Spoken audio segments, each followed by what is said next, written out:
أعوذ بالله من الشيطان الرجيم. بسم الله الرحمن الرحيم. السلام عليكم ورحمة الله تعالى وبركاته. الحمد لله رب العالمين والعاقبة للمتقين ولا عدوان إلا على الظالمين. أشهد أن لا إله إلا الله وأشهد أن محمدا عبده ورسوله. اللهم صل وسلم وبارك على سيدنا محمد وعلى آله وأصحابه ومن تبعهم بإحسان إلى يوم الدين. اللهم اشرح لنا صدورنا ويسر لنا أمورنا. اللهم ارزقنا علما نافعا وارزقنا حكمة والعقل برحمتك يا أرحم الراحمين. والحمد لله رب العالمين. InsyaAllah kita sambung malam ni, iaitu kitab Tanbihul Ghafilin, kitab yang membicara tentang peringatan kepada orang yang lalai. Perkongsian di antara Maghrib dan Isyak ini mudah-mudahan dapat memberi manfaat kepada kita untuk sementara berada di alam dunia ini, dan seterusnya kelapangan kita ketika mana kita berada berhadapan dengan Allah Subhanahu wa taala di satu masa nanti. InsyaAllah hari ini kita sambung di muka surat yang kedua. Sambungan yang kita dah baca, iaitu hadis yang menyebut tentang dosa orang yang tinggal solat, balasan orang yang meninggalkan solat. Kita sambung kata pengarang, qala muallif rahimahullahu taala. Kita sambung yang keempat. Tidak terpelihara baginya agama. Yang kelima, setiap amalan yang dilakukannya di dunia tidak diberi ganjaran pahala. Yang keenam, dosanya tidak diangkat oleh malaikat ke langit. Para sahabat bertanya lagi, apakah pula seksaan semasa matinya? Baginda Rasulullah sallallahu alaihi wasallam menjawab, pertama, matinya dalam keadaan hina. Kedua, matinya dalam keadaan lapar. Ketiga, matinya dalam keadaan sangat dahaga sehinggakan jika dituang air yang ada di dunia ini sekalipun tidak akan menghilangkan dahaganya. Alhamdulillah, Allah masih pilih lagi. Antara hak kita kena terus menerus adalah merafakkan kesyukuran kita ke hadrat Allah Subhanahu wa taala. Kita tunjuk kepada Allah bahawa kita ni hamba yang bersyukur. Dengan apa? Dengan tindakan dan lafaz kita. Mana tindakan kita? Tindakan syukur kita iaitu kita menggunakan segala masa yang Allah rezeki kepada kita dengan perkara yang bermanfaat. Ada orang dia tak boleh nak beri manfaat kepada orang lain, cukup sekadar dia memberi manfaat kepada diri dia. Jangan sampai kita tak boleh nak bagi manfaat kepada orang lain, hatta kepada diri kita, kita tak boleh manfaat kepada diri kita, bahkan kita menyusahkan kehidupan orang lain. Ni bahaya dah. Kalau dulu sebelum ni kita dah sebut tentang bagaimana orang-orang yang balasan-balasan yang Allah bagi kepada orang-orang yang meninggalkan solat ini, sebagaimana yang kita dah sebut beberapa hal yang lepas. Antaranya iaitu Allah Subhanahu wa taala akan mengambil keberkatan dari usia ni. Kita sebut banyak dah. Saat yang Allah bagi ada pada kita sebenarnya. Masa yang Allah bagi kepada semua orang, tetapi atas kemampuan ataupun kehendak kita nak guna macam mana. Ni berbalik kepada kalau tuan-tuan, kalau yang ada guru depan ni, nak pensyarah ada, ustaz ada, yang mana kita memahami ayat iyyaka na'budu wa iyyaka nasta'in, kepadamu lah ya Allah na'budu, kita apa? Kita sembah. Wa iyyaka nasta'in, padamu lah ya Allah kita minta pertolongan. Di sinilah pengharapan kita, minta Allah ni guide kita perjalanan setiap hari kita lalui. Supaya apa? Supaya perjalanan kita mesti berada dalam keadaan ketaatan kepada Allah Subhanahu wa taala. Sibuk malam kerja, kemudian bangun lewat pagi. Lewat dah tahu lah. Subuh habis dah. Habis dah subuh. Pukul berapa? Pukul 7. Pukul 7.30 baru kejut tidur. Bangun qada solat. Bangun taubat kepada Allah. Apa cara nak taubat? Apa cara nak kita ni nak balik semula kepada Allah? Antara cara ni kita kena usaha. Mana? Malam mesti kita kena tidur awal. Gitu antara dia. Sebab apa? Sebab itu adalah titik ikhtiar kita untuk kita dapat solat, bangun solat subuh. Kalau kita tahu jenis kita ni memang payah bangun, tapi tidur pukul 1 macam pukul 1, pukul 12.30 dah balik lagi, dah kopi lagi, ataupun duduk tubik lepak lagi.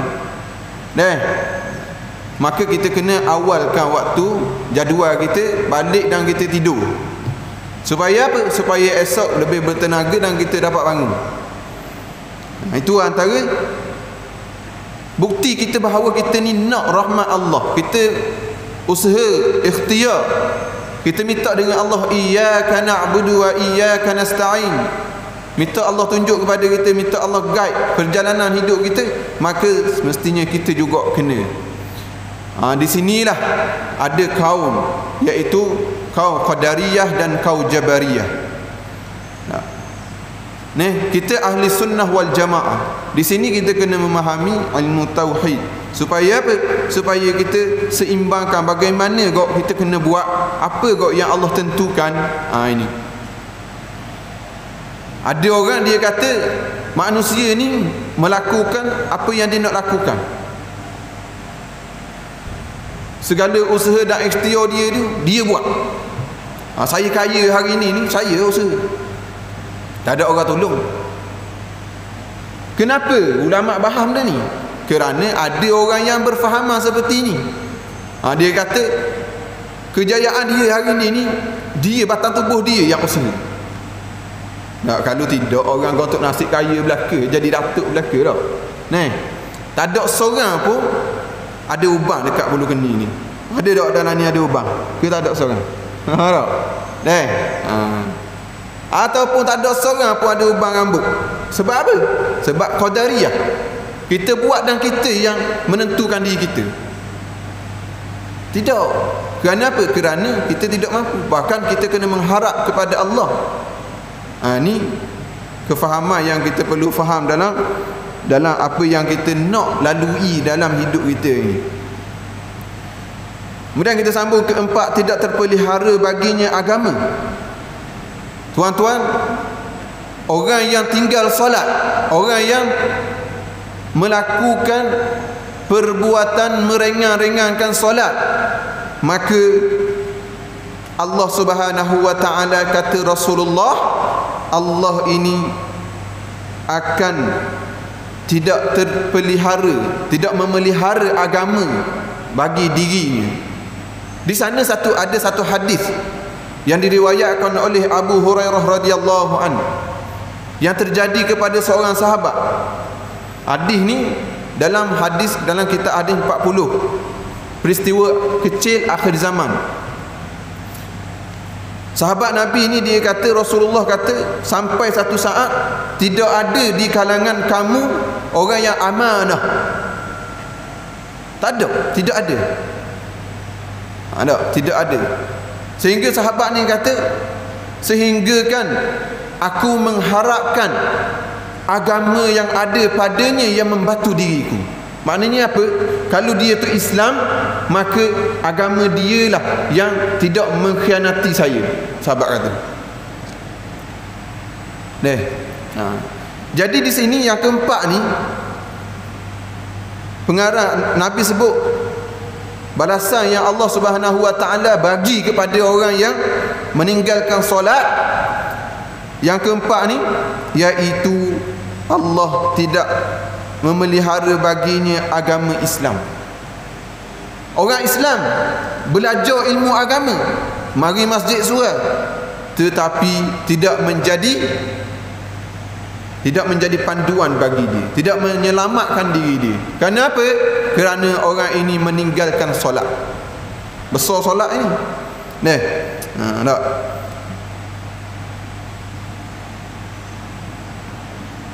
Kemudian seterusnya yang kelima, setiap amalan yang dilakukannya di dunia ini tidak diberi ganjaran pahala.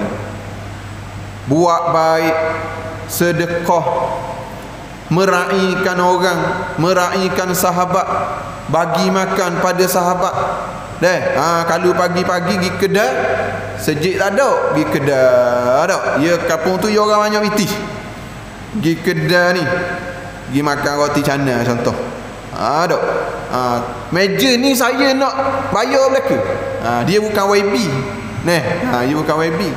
Kalau YB menasabah pasal IBT banyak, ataupun dia ada, orang panggil apa? Dia ada bajet untuk belanja orang makan ni. Ada bajet dah. Tak. Jadi orang ni dia bila sampai kedai makan dia kata, okey, orang makan pagi ni kedai ni saya bayar belaka. Subuh dia tak mayang. Maka di sini Rasulullah kata, amal soleh yang dia buat tu Allah tidak menerima. Allah tidak menerima. Tuan-tuan dalam surga ni, dalam masjid ni, orang tahu belaka dah hukum akam kan. Tak, maknanya semayang jaga supaya apa? Supaya amal soleh diterima oleh Allah. Tetapi di sini Rasulullah sebut, sesiapa yang tidak menjaga solatnya, sibuknya kita dengan kerja tak? Sibuk dengan kerja, tak sempat kita baca Quran. Sibuk kita dengan kerja, tak sempat kita menjaga waktu solat. Sibuk dengan kerja, tak sempat kita belajar hukum hakam. Sehingga kan kita menjadi jahil dalam kehidupan kita.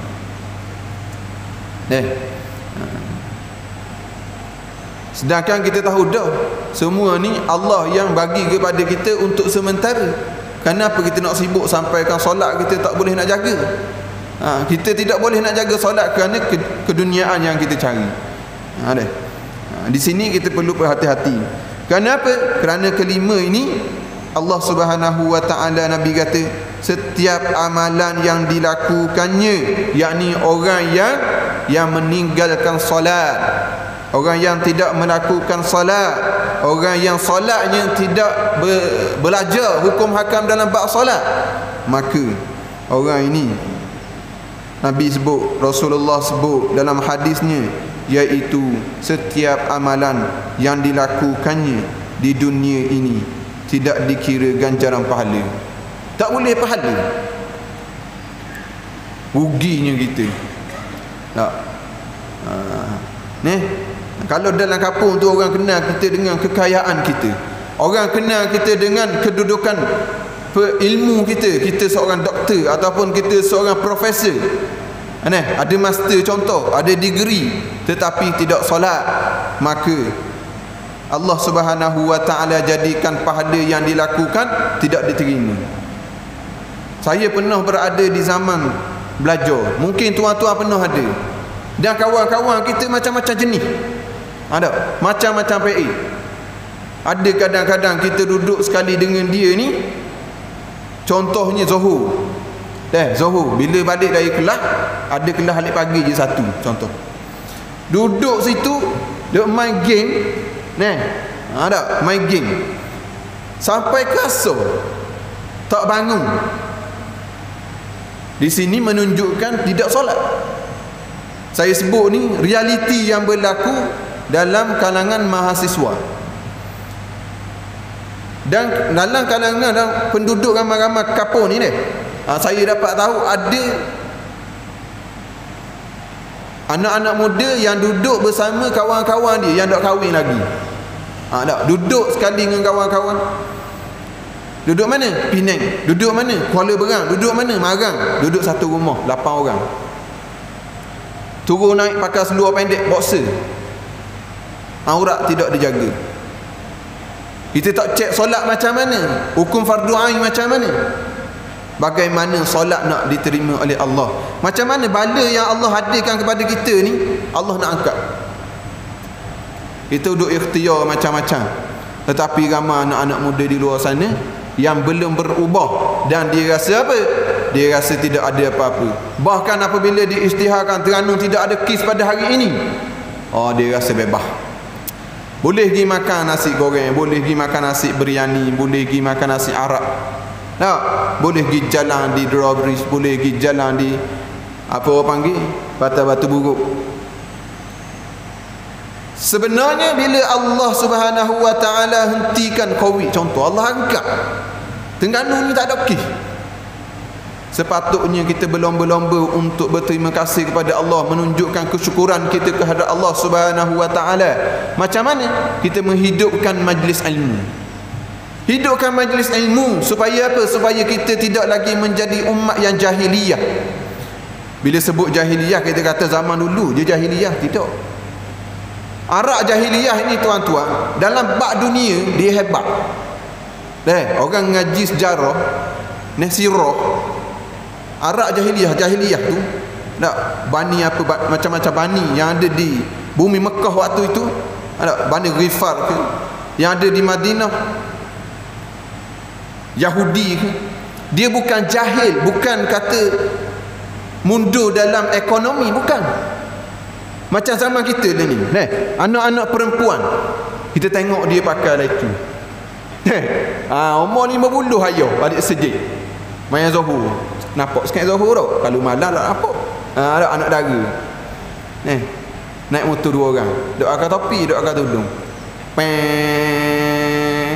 Rambut pegang tak. Potong saja ke potong kita tengok. Bagus sungguh rasa sejik ni. Tak kita tak tengok, tak baik. Jawab sini boleh lah. Duk kata seorang anak beri. Tak. Anak biar comel juga oi. Kepala dak tutup. Pipi megah sini Megah pipi. Bibir atas megah. Bawah kuning.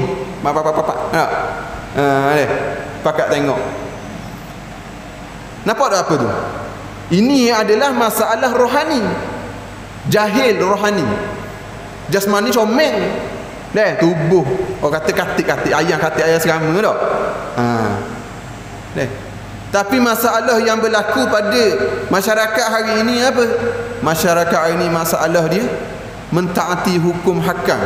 Kerana itulah kita ni baca sama Allahumma dafa'annal bala, istajibillahumma du'aana ya Allah. Minta Allah mustajabkan doa kita. Allahumma taqabbal minna du'aana wa hajatana wa du'aana wa a'malana. Dia doa. Tapi masya-Allah ramai lagi hak tak jaga solat. Di sini Rasulullah sebut apa? Yang sangat ngeri pada diri kita, iaitu balasan yang Allah bagi, iaitu Allah bagi balasan yang ada pada atas dunia ini, iaitu amalan yang dilakukannya tidak dikurniakan sebagai pahala. Masya Allah. Tengok anak-anak muda ni, hak bagus-bagus. Kalau saya tengok hak bagus tak, dia meraihkan mak dia, bawa mak dia pergi makan, bawa mak dia pergi makan, bawa ayah dia pergi makan, beli kasut ke ayah dia, beli selipar ke ayah dia, beli stokeng ke ayah dia. Tak ada spek mata, buat spek mata, tak ada telefon, beri telefon. Tetapi anak ini tak tutup aurat. Ayah dak wani nak tegur. Apa? Bab bulan-bulan you kita 300 400 bulan kalau tegur dak widah. Dak. Kedai kopi dak nak pergi dah pagi-pagi contoh. Kita sayang anak ni atas dunia saja ke akhirat kita sayang juga. Kalau kita sayang akhirat maka kita ni tegur anak. Tak boleh nak tegur straight, kita tegur cara berlapik. Tegur macam mana? Mek, sayang tak mau. Sayang tak mau. Hak mu ni bagus. Tak nafi dah. Malam ni dengar dah. Malam ni dengar dah. Kitab mana sebut? Dalam kitab Tanbihul Ghafilin sebut. Dengar ustaz ngajar, dengar orang khabar dalam satu hadis ni, Allah tak terima amalan orang yang tak semayang. Orang yang tidak semayang, Allah tak terima. Nyanyi kamu muak baik kamu, muak baik ke ayah, muak baik ke jiran tetangga, semayang mu dak jaga, subuh mu dak tahu tah mana, suami mu macam mana solat, aurat mu macam mana. Supaya apa? Supaya keharmonian Allah Subhanahu Wa Taala bagi kepada kita. Kemudian keenam, doanya tidak diangkat oleh malaikat ke langit. Bila mari susah, bila mari musibah, bila rebah motor, bila lapar perut, bila kena buang kerja, apabila kita ni terkena khianat oleh orang lain, lalu kita berdoa, ya Allah ampunkanlah dosa aku ya Allah. Ya Allah, tapi sembahyang tak. Nabi sebut dalam hadis ni, Nabi kata doanya tidak diangkat oleh malaikat ke langit. Malaikat tak angkat doa. Doa saja. Baca doa saja. Dalam hati kenapa? Kerana tidak ada sifat khauf dan rojak. Mengharap kepada Allah supaya Allah ini terima doa yang kita baca. Permintaan yang kita minta. Tidak ada. Khauf, rasa takut. Rojak, rasa mengharap kepada Allah.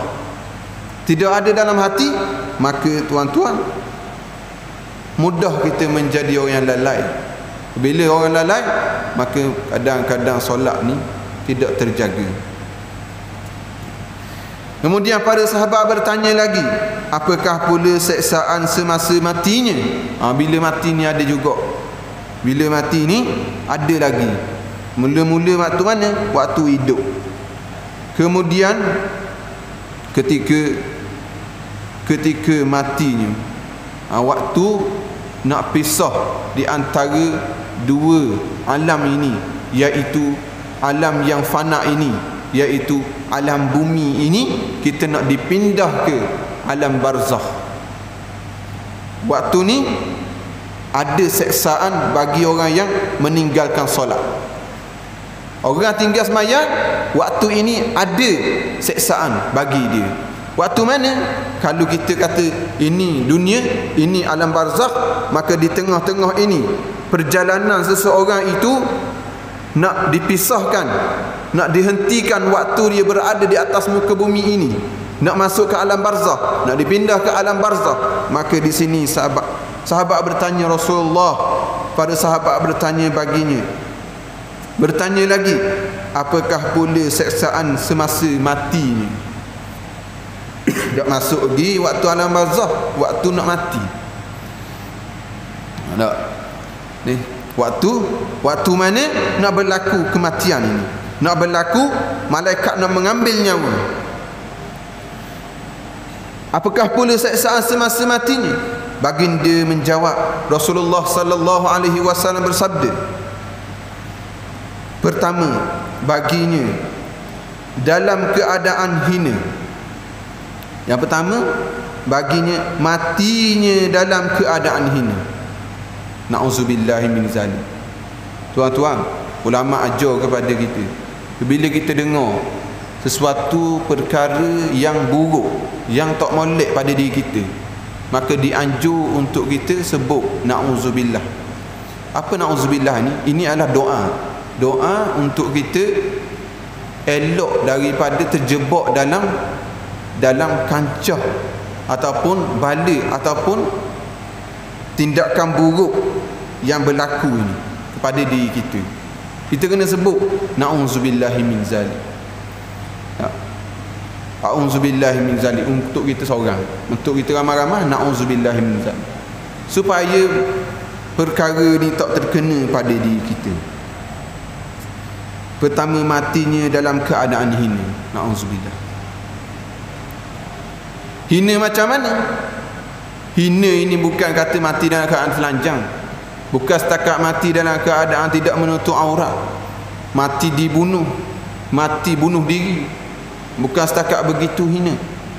Bahkan tetapi hina di sini iaitu matinya seseorang tidak berada dalam keadaan mukmin ataupun beriman kepada Allah Subhanahu wa taala. Na'udzubillahi min zalik. Na'udzubillahi min zalik. Sangat-sangat kita minta jauh perkara ni berlaku terhadap diri kita. Kita sangat takut ketika mana seseorang yang nak kembali kepada Allah, lalu dia diuji dengan pelbagai keadaan.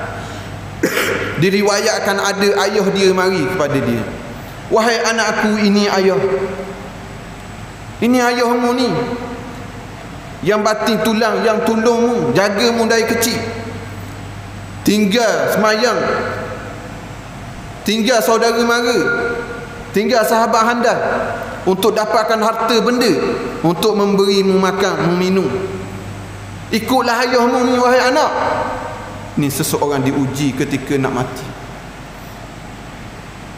Allah uji lagi dengan datangnya malaikat, datangnya seorang ibu yang berupa ibunya mari kepadanya, wahai anakku,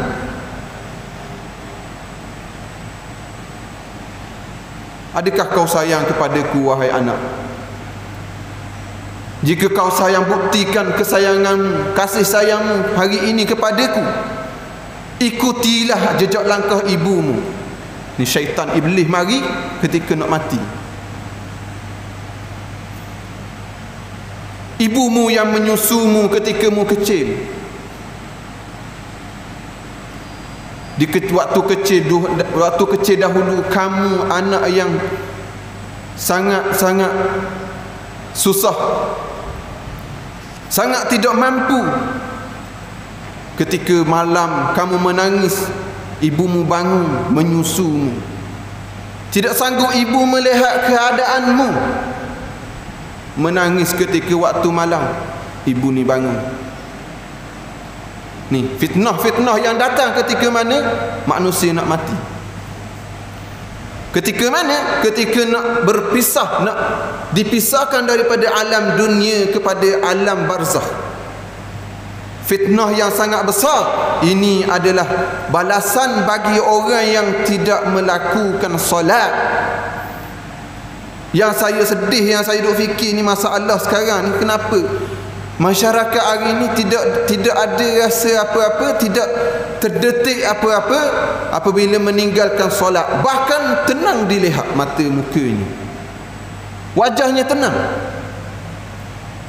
Kerana apa? Kerana jahil kerana tidak belajar, tidak mengaji, bahkan diteruskan kehidupan dalam keadaan jahil. Maka kejahilan ini akan memberi kesan buruk kepada dia waktu dia nak menghadapi kematian. Sayang anak, selamatkan anak. Sayang isteri, selamatkan isteri. Kalau tuan-tuan ada isteri, bila waktu subuh dia gerak, abang bangun bang, subuh dah abang. Abang bangun bang, subuh dah abang. Abang bangun dah abang, subuh. Bangun abang subuh ni. Abang kata sikit lagi. Abang kata, awak gerah awak. Cerah kan? Abang kata, abang muda lagi. Kawan-kawan kat kerja abang ramai, kenal ke abang? Molek je. Jangan awak anin sangat nak gerak subuh-subuh ni. Abang nak tidur ni. Tak? Tok Puan kata dah tidur, ada apa? Kalau abang nikah lain, saya tak gerak abang. Tak? Dua-dua pas neraka. Jeng. Tak? Ataupun kita seorang suami yang jaga solat keluarga kita, bila waktu subuh kita gerak, ya bangun ya anak, abang bangun abang, abang long bangun kak, subuh dah ni, lewat dah ni, semayang dah lagi. Kalau kita sayang, tak, suami kata, ya bangunlah ya, subuh dah ni. Subuh yang dok limayang, abang lagi mayang, dok limayang semua. Dok. Dok limayang, abang kena lipat gitu ke abang? Tak, kan jadi bodoh kan. Kena tahu gak fiqh.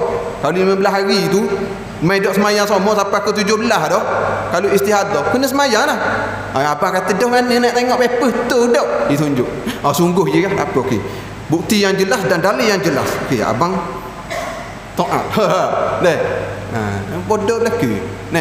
Jangan sampai gitu keluarga kita. Supaya apa? Supaya kita ni selamat waktu mana nak mati. Deh. Ketika mana kita nak mati banyak. Ni bukan setakat ujian ni. Ini adalah bala, iaitu musibah yang Allah bagi. Kalau kita dapat betul balik sebelum kita mati, alhamdulillah. Takut-takut bila masuk 30 buat keras kepala, masuk 35 buat keras kepala, bila 40 payah nak kontrol dah. Tak, bila orang nasihat kata aku 40 mu baru ni muda lagi. Betul lah boleh bini muda. Tak, umur 30 tok puan je umur 20 tahun muda. Tok puan je ustazah.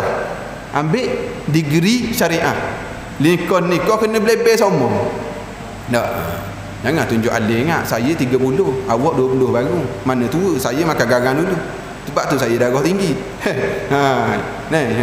Dia saya tua sebab makan garang. Biar darah tinggi bahan penyakit dah pun tak. Jahil tak apa.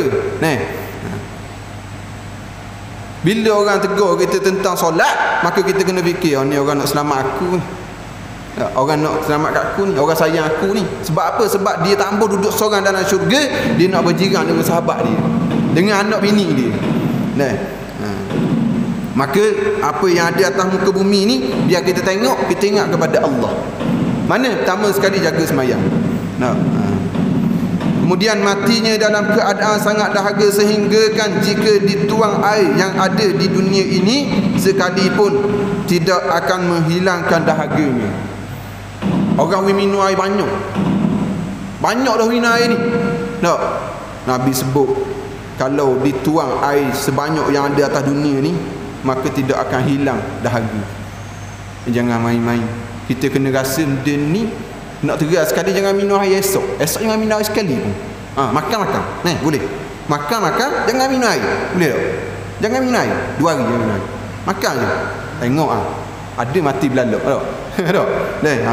Jadi cukup setakat tu pada malam ni. InsyaAllah ada rezeki, ada masa, ada peluang panjang umur, kita sambung balik dalam peringatan bagi orang yang lalai ini, supaya kita selamat dalam dunia ini dan kita selamat di waktu mana kita nak berpisah di atas muka bumi ini ke alam barzah, insya-Allah.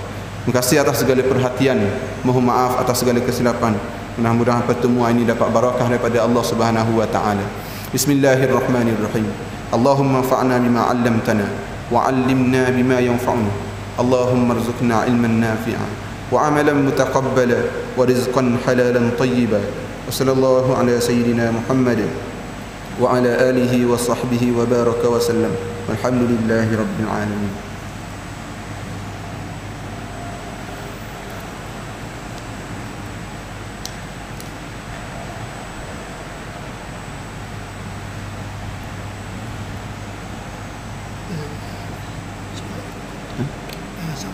Esok